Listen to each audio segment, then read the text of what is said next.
eu vou viajar de avião, porque o Senhor vai me levar pelas nações. E boa noite, pessoal! Bem-vindos ao meu amigo missionário! Hoje o episódio vai ser muito interessante. Esse convidado, eu tô devendo esse episódio pra ele desde o DTS, ou seja, há quase 6 meses atrás. Então, glória a Deus que ele é paciente, né? Glória a Deus. E esse convidado, senhoras e senhores, ele é alemão, ou seja, Guten, não é Guten Tag, é Guten Nacht, Guten Nacht, Guten Aua. Olha, eu só sei falar isso, Volkswagen e Oktoberfest, é a única coisa que eu conheço. Cara, ele é muito legal, ele é guitarrista, missionário, foi pra Kona, foi pra sei lá onde, nós vamos descobrir um pouco mais. O nome dele é Philip, que é a versão inglesa de Felipe, olha só que legal. O segundo nome você vai ter que falar depois, porque eu tenho medo de errar, porque é um sobrenome alemão. Então fica aí. Philip, dá um salve. Ei, Lucão, muito obrigado para o pessoal. Cara, hoje é dia de história, porque é o meu primeiro podcast em português. Na verdade, esse é o meu segundo podcast que eu gravei, mas hoje é o primeiro podcast em português. Estou muito empolgado para finalmente gravar com você, Lucão. Muito obrigado pelo convite. Eu que agradeço. Philip, agora faz pra gente um en passant, make a long story short, da sua história com Jesus, como é que você cresceu numa família cristã ou não, como é que foi isso, como é que também você conheceu o seu chamado missionário, você ouviu uma voz dos céus, você tava vendo um jogo do Bayer Leverkusen, brincadeira. Você tava vendo lá um jogo, aí Deus falou assim, levanta o seu Vans, como é que foi pra gente? Conta essa história aí. Então, diante de tudo, eu torço para Stuttgart, tá? Só para ficar claro.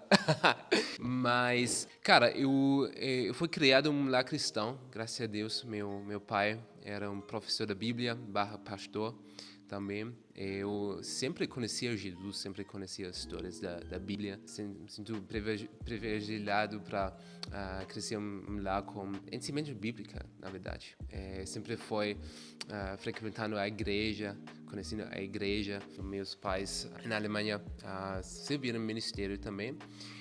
Obviamente, chegou um ponto quando você precisa fazer uma decisão. Tipo, mesmo você está crescendo no lar cristão, portanto, você está fazendo uma decisão independente da sua criação, independente das coisas que seus pais falaram. Requeria uma decisão sua. Você tem que tomar uma decisão. Foi batizado muito cedo.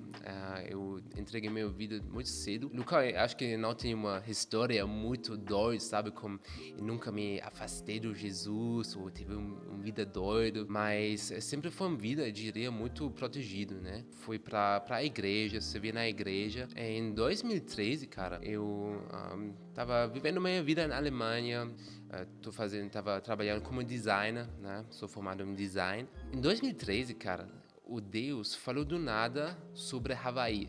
Mesmo dessa época, eu nem sabia sobre Jukum, sobre Wawankona, sabia nada disso. Tipo, eu vagamente conhecia Wawankona, ou Waiwan em geral, mas essa palavra Havaí grudou no meu espírito.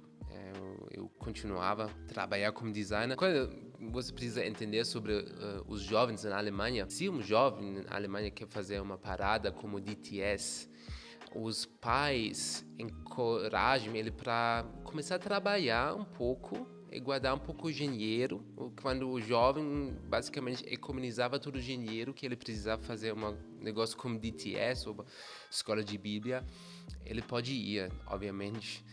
Existe um lado de confiar em Deus, mas na Alemanha a cultura é guarda seu dinheiro, trabalhe, quando você todas as coisas que você precisa, vai fazer a sua coisa. Eu guardei essa palavra sobre Havaí, pouco a pouco eu aprendi sobre Jukum Kona. Em 2018, eu fui para fazer meu DTS na Wawankona. Foi uma época maravilhosa. Fiz meu prático no Paraguai. Posso contar mais tarde algumas histórias, algumas perrengues, mas foi incrível. E depois eu senti do Senhor para ficar em Kona. Depois eu virei staff, liderei um time para Uganda, África. Também passei vários perrengues. Em 2021 eu fiz uma viagem. Eu basicamente fiquei quase 2 anos em Kona. Meu visto nos Estados Unidos estava acabando, estava expirando. Eu fiz uma viagem para México como plano para ficar fazendo minha rolê em Kona para voltar, para continuar em Havaí, lugar bem bonito, minha comunidade. Me planejei para ficar alguns anos em Kona. E quando eu voltei, como plano, teve uma situação no aeroporto, como imigração dos Estados Unidos. E os caras me tiraram, tiveram algumas perguntas, né? E, long story short, meu vista foi mais ou menos cancelado. Eu não podia voltar para os Estados Unidos. Agora, Deus, tem que abrir uma nova janela, uma nova porta para mim. Basicamente, todos os planos que eu tive foram basicamente jogados fora da janela. Eu voltei para a Alemanha. E dessa época, 2021, ainda foi durante a fase da pandemia. E voltei para a Alemanha, falei com Deus, será que estou acabando com missões e sinto meu espírito e devo continuar? E na mesma semana, deixa eu falar um negócio, eu nunca tive um sonho sobre o Brasil, ou que alguém me entregasse uma palavra sobre o Brasil, sobre uma impressão, uma visão da banda do Brasil, nunca. Eu lembrei em 2021, eu liderei um time para Estados Unidos. Algumas dos meus alunos me entregou uma palavra bem no final do prático, falou, o Senhor vai mudar a sua jornada. Eu pensei, moleque, agora você ouviu de Deus. Foi mesmo assim, tipo, o Deus mudou totalmente meu plano. E quando eu voltei para a Alemanha, na mesma semana quando eu voltei, depois de 1 ano e meio fora da Alemanha, eu recebi uma mensagem no Instagram, cara da Dunamis Farm, do nada, Ele me mandou mensagem, Felipe, ora sobre vir para Brasília. Vim para Brasília, ora, você quer fazer parte do staff dessa época ainda foi com Fine Fragrance Brasil. Fine Fragrance foi o mesmo ministério que eu servi em Kona. Eu orei e senti de Deus, agora é prime time para fazer missões. Eu tinha 24 anos, nada me prendeu na Alemanha. O Senhor falou comigo, missões é uma coisa que você só pode fazer aqui na Terra, na eternidade, e não é necessário fazer missões. Mas ainda na Terra, você tem uma janela de Kairos, com 20 e poucos anos, solteiro, sem família. E não é possível fazer missões com família, mas quando você só tem 24 anos, 20 e poucos anos, é muito mais fácil. O Senhor falou, essa janela vai se abrir agora, talvez não vai se abrir mais. Quando você não vai abrir mais, talvez não vai se abrir mais para a eternidade. Cara, teve muito temor de Deus, teve muitas palavras para o Brasil, mas eu só fui. Os últimos 3 anos tenho o privilégio para servir o Dunamis Movement, também o Zion Church, principalmente aqui na Dunamis Farm, estou staff do DSM, Dunamis School of Ministry, fazendo várias coisas. Vai ser um pouco resumo sobre minha história. Cara, muito maneiro mesmo, muito maneiro. E você comentou, né, que você foi para Paraguai, para Uganda. Então já vamos entrar nessas histórias aí. Cara, com certeza, amo perrengues. Eu lembro no meio de TS, cara, a gente foi para Paraguai. Foi bem no interior, bem no mato do Paraguai, nos ribeiros do Paraguai. Um dia a gente foi basicamente os tribos dos indígenas no Paraguai. Eu lembrei como a gente foi de carro, a gente lotou o carro, a gente foi, pregou evangélico, tentou, né? Paraguai é um lugar maravilhoso, pessoas muito aberto, muito receptivo para receber missionários, porém esses indígenas não foram muito receptivos. A gente tentou compartilhar evangélico, a gente orou para receber algumas palavras proféticas sobre essa tribo, né? Sobre essa vila. E todo mundo sentiu palavras bonitinhas. O Senhor do nada falou comigo. Mateus 10. Eu abri e foi essa passagem quando Jesus falou, quando você vai para uma cidade, eles não recebam o evangélico, limpa o pão dos seus pés. Mais ou menos assim, né? 2 dias depois, a gente voltou. Cara, do nada, toda a vila, todas as casas indígenas saíram das casas e fez uma roda. Eles estavam cercando a gente. A gente foi no carro, mano, meu líder prático soltou, falou, todo mundo no carro. E os indígenas foram filmando a gente, gritando, fica muito irritado. E nosso contato paraguaiano, ele tentou para acalmar ele, situação bem zoada, eu diria, meio perigoso. E a gente só foi, a gente saía. E meu líder prático compartilhou. Você lembra que a Bíblia diz sobre uma cidade que não aceita o evangélico? Eu disse, caraca, Deus, o Senhor já falou. Infelizmente, muito triste, né, que eles não receberam o evangélico, mas a gente foi basicamente expulsado da mata em Paraguai. Mas foi uma situação, olhando atrás, tipo, muito intenso. Também, eu lembro em Uganda, mano, eu amo a África, mas também foi meu primeiro ano liderando um time para a África. Eu teve 11 alunos, eu estava liderando sozinho. Cara, 3 meses em Uganda, a gente pioneirou algumas áreas na África, tipo, onde eles nunca viram uma pessoa branca, por exemplo. Eu lembrei, cara, como a gente já foi 2 meses passou, tipo, foi 4 anos atrás, né? 4 anos atrás. E, cara, tava, tipo, já bem no final, no meu limite. Tipo, imaginar, a gente não tem água corrente, a gente não consegue tomar banho direito, o banheiro só foi um buraco no chão, a gente foi ali 3 semanas dessa região, mas 3 meses foi quase na fronteira do Congo, bem no mata na África. Eu lembrei como foi à noite, não à madrugada, mas já foi escuro. Eu me afastei um pouco da nossa casa, foi perto de uma estrada.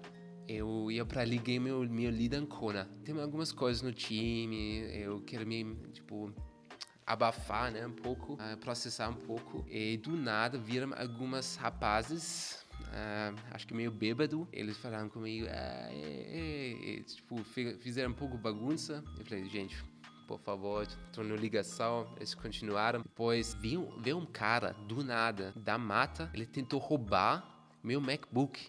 Tipo, foi a mesma situação. E, cara, do nada veio uma pessoa, tava quase roubando o meu MacBook. Tipo, e ainda com o meu celular.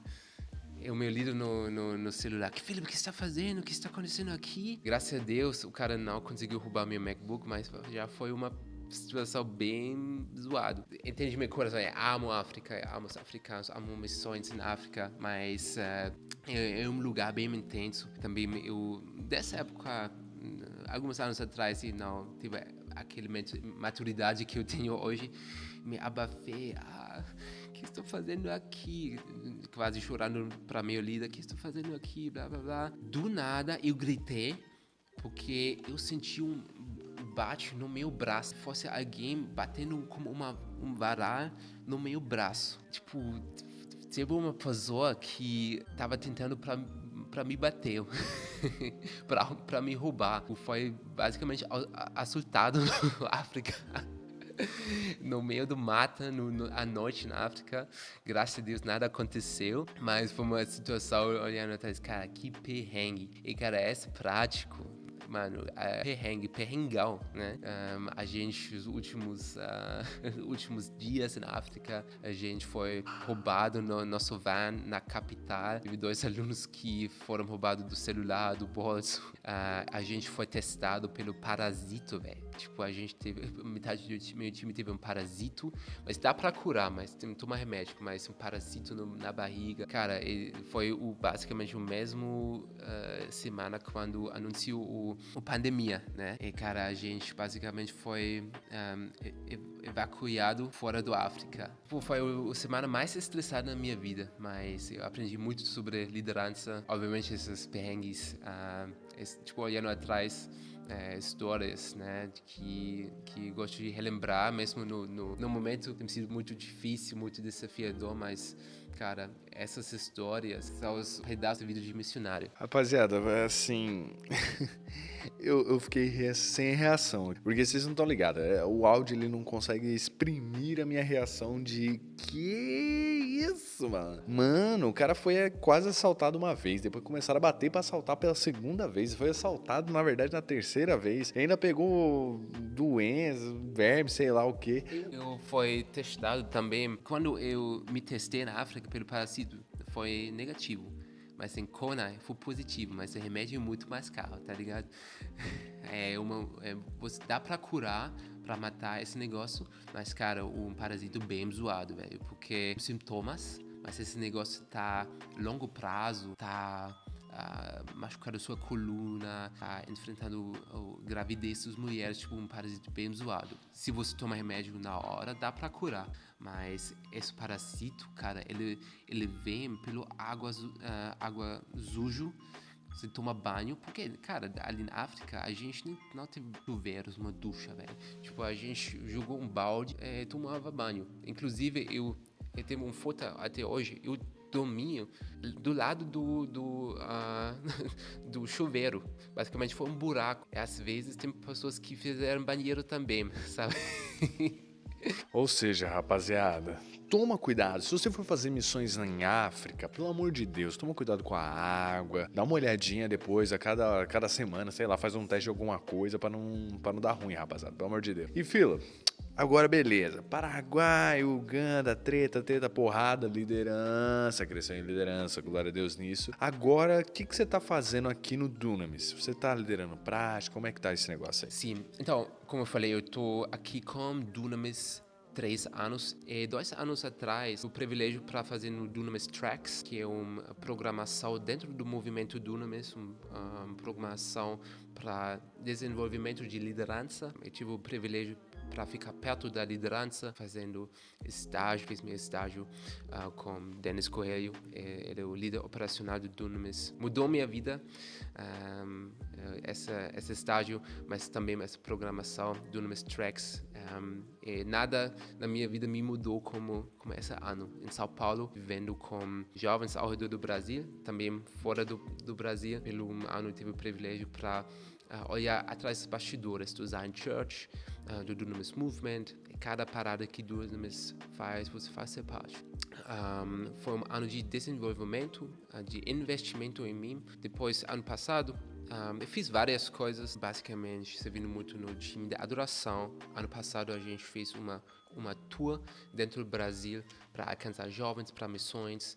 Foi parada incrível fazer uma tour ao redor do Brasil. Ano passado a gente lançou a DSM. A DSM começou esse ano com sua turma, né? Eu faço parte do time de adoração, sou guitarrista, também tenho o privilégio para servir o time de comunicação, estou servindo no Zion Church, começou a servir um pouco como tradução também, mexicano em tradução, mas eu faço muitas coisas. Caramba, hein? É o nosso slash crente evangélico e alemão. Glória a Deus nas alturas. E, cara, falando agora de futuro, né? Vamos olhar um pouquinho mais pra frente agora. Você já faz muita coisa aqui no DSM, etc e tal. Mas o que Deus tem colocado no seu coração aí pros próximos anos? Como é que tá aí? Vai voltar pra Alemanha? Vai jogar no Stuttgart? Vai não? Como goleiro? Vai saber? Vamos ver. O próximo Neuer?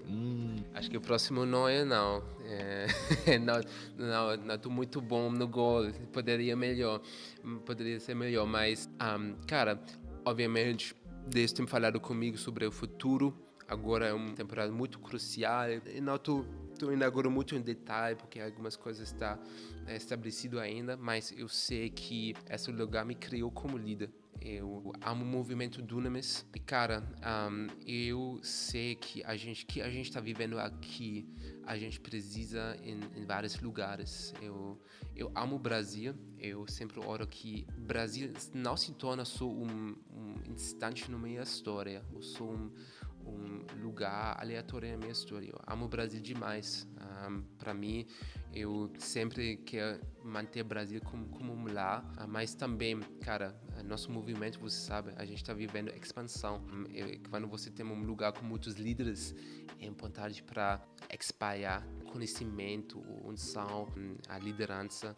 Sinto muito que no longo prazo também me quero ver o movimento de Deus que a gente está vivendo aqui em Brasil, também na Europa. Cara, a gente precisa, pelo amor de Deus, a gente precisa do movimento na Europa, a gente precisa do fogo que a gente está vivendo aqui em Brasil.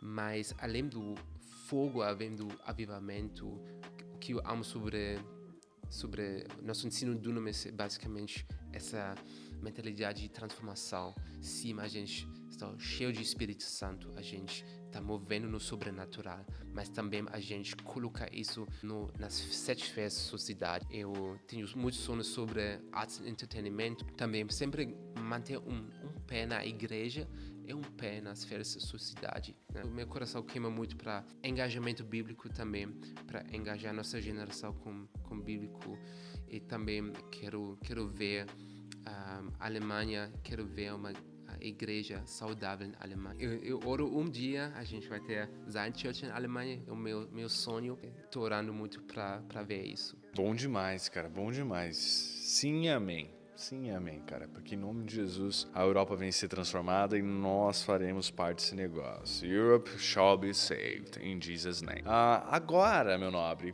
pra realmente a gente arrematar esse episódio, cara, qual seria o conselho para você que você daria para pessoas que, mano, realmente estão chamados para longo prazo? Tá ligado? Para missões, sejam nas sérias, seja como missionário old school no meio da Uganda. Como lidar com estar longe de casa por tanto tempo, tá ligado? Você foi muitas vezes para muitos lugares, passava um tempinho em casa. Como lidar com essa saudade de casa, tempo, entender que, cara, eu tô no lugar certo? Como encarar essa vida, tipo assim, tão longe daqueles que você ama? Para mim, eu falei um pouco dentro da minha história, eu tive essa impressão de janela de graça, janela de Kairos. Você precisa entender como jovem, vamos supor você tem 19, 20 anos. Cara, se você não é casado, faça missões. Porque a vida aqui na Terra é limitada. E no céu, você não vai viver missões. Missões é um negócio que você só pode viver aqui na Terra. Para jovens, entende o seu prime time, entende o graça, entende o kairos. Também testa para um ano, para alguns meses, se você realmente gosta. Mas também, só para fazer missões não significa que você tem que fazer isso pelo resto da sua vida. Mas entende, cara, a janela se abrir agora e talvez vai se fechar e não vai se abrir mais. Também que você está vivendo em missões vai influenciar o resto da minha vida. Que eu aqui vivi em Brasil, como eu enxergo igreja, o ministério, tipo, não tem como para voltar para minha vida antiga. Mudou minha vida. Isso é meu dica para essa geração. Meu amigo, a brincadeira é essa. O bagulho se chama Kairos de Deus. Nós somos aquela galera que é forte, vence o maligno, corre e não se cansa. Então, meu amigo, depois que você tiver filho, depois que você tiver uma esposa ou um esposo, a brincadeira vai ser outra. Paulo já dizia, o solteiro cuida das coisas do Senhor e o casado cuida da sua esposa, tá ligado? Cuida da sua família, tem a sua responsabilidade. Então aproveita. E é nessa vibe aqui, Philip, muito obrigado pelas suas histórias, muito obrigado pelo seu testemunho e por realmente mostrar que a vida não é um morango, mas só que a gente tem que aproveitar quando ela não é um morango para pregar o evangelho. Então, levante da cadeira, pegue o seu chucrute, pegue o seu barco, o seu avião, o seu carro, sua mobilete ou teco-teco e vá pregar o evangelho e a gente se vê na próxima. Valeu!